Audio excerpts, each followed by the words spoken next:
This channel does not promote any violent, harmful, or illegal activities. All content provided by this channel is meant for an educational purpose only. চাকরি নিয়ে বিতর্কের মধ্যেই প্রাথমিকে নিয়োগের খবর অবশেষে আসার আলো টেট পাস চাকরি প্রার্থীদের কি খবর পাওয়া যাচ্ছে আমরা জানবো আমাদের প্রতিনিধি সুমন মহাপাত্রের কাছ থেকে। সুমন, দেখো নিমা, প্রাথমিকে টেট পাস করে বহু প্রার্থী অপেক্ষা করেছেন, আদালতে গিয়েছেন, আন্দোলনে নেমেছেন, কিন্তু টেটের পরবর্তীকালে যে রিক্রুটমেন্ট প্রসেসটা শুরু হয়নি, কিন্তু দীর্ঘ প্রতীক্ষার অবসান হচ্ছে।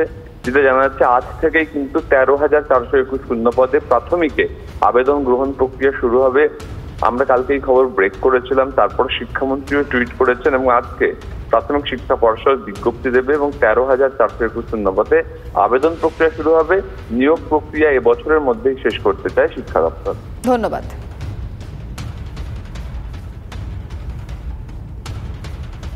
চাকরি চেয়ে বিক্ষোভ জারি, সল্টলেকে চাকরি বিক্ষোভে পুরনো নতুন দুপক্ষই। ভেরিফিকেশন শুরুর দিনই ছড়ালো বিক্ষোভের আগুন। উভয় পক্ষের দাবি শূন্যপদ বাড়াতে হবে। করুণাময়ীর সামনে তুমুল উত্তেজনা, জমায়েত শুরু হতে না হতেই ব্যাপক ধরপাকড় পুলিশের। এসএসসি নতুন নিয়োগ ঘিরে গন্ডগোলের শেষ নেই। সোমবারের পর মঙ্গলবার ফের করুণাময়ীতে বিক্ষোভ দেখান নবাগতরা। রাজপথে ছিলেন যোগ্য চাকরিহারারাও। একাদশ দ্বাদশ শ্রেণীর চাকরি প্রার্থীদের ভেরিফিকেশন চলার সময় রাস্তায় নবাগত ও পুরনো চাকরি প্রার্থীদের বিক্ষোভ।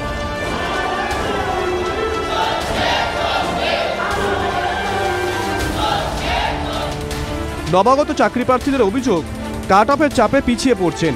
পূর্ণ নম্বর 60 পেয়েও চাকরি হয়নি একাধিক প্রার্থীর। অভিজ্ঞতার ভিত্তিতে অতিরিক্ত 10 নম্বরের ইস্যু।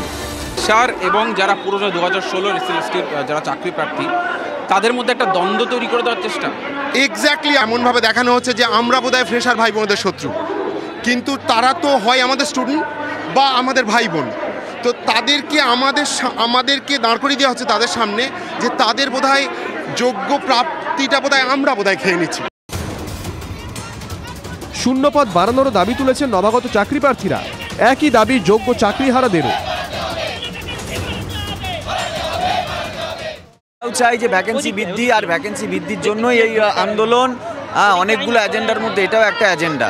সুতরাং ভ্যাকেন্সি বাড়ালে তো আমরা খুবই উপকৃতই হব। আমরা তো ভ্যাকেন্সি নিয়ে তো কোনো মানে দ্বিমত পোষণ করছি না। 60-এ 60 পেয়ে পাচ্ছে না, 10-এ 10 আছে পাচ্ছে না। আমরাই কিন্তু প্রথম বলেছিলাম যে দুটো নিয়োগ পদ্ধতি আলাদা হোক, 2016 আলাদা, 2025 আলাদা। যদি এটা হতো তাহলে কি এই সমস্যা একটুও হতো? শূন্যপদ বাড়ানো নিয়ে সোমবারই শিক্ষামন্ত্রী ব্রাত্য বসু বলেছিলেন, আমার সঙ্গে মুখ্যমন্ত্রীর ভ্যাকেন্সি বাড়ানো নিয়ে একটা নিশ্চয়ই আলোচনা হয়েছে, কিন্তু সেটা যতক্ষণ না কোনো প্রসেস শেষ হচ্ছে এই নিয়ে কোনো আইনিভাবে কোনো পাকাপোক্ত কোনো কথা আমি এখানে বলতে পারি না। শূন্যপদ যদি বাড়ে সেক্ষেত্রেও নতুন করে আইনি জটিলতা তৈরির আশঙ্কা। ইতিমধ্যেই ইন্টারভিউ তালিকায় বহু অযোগ্য নাম রয়েছে বলে মামলা হয়েছে হাইকোর্টে।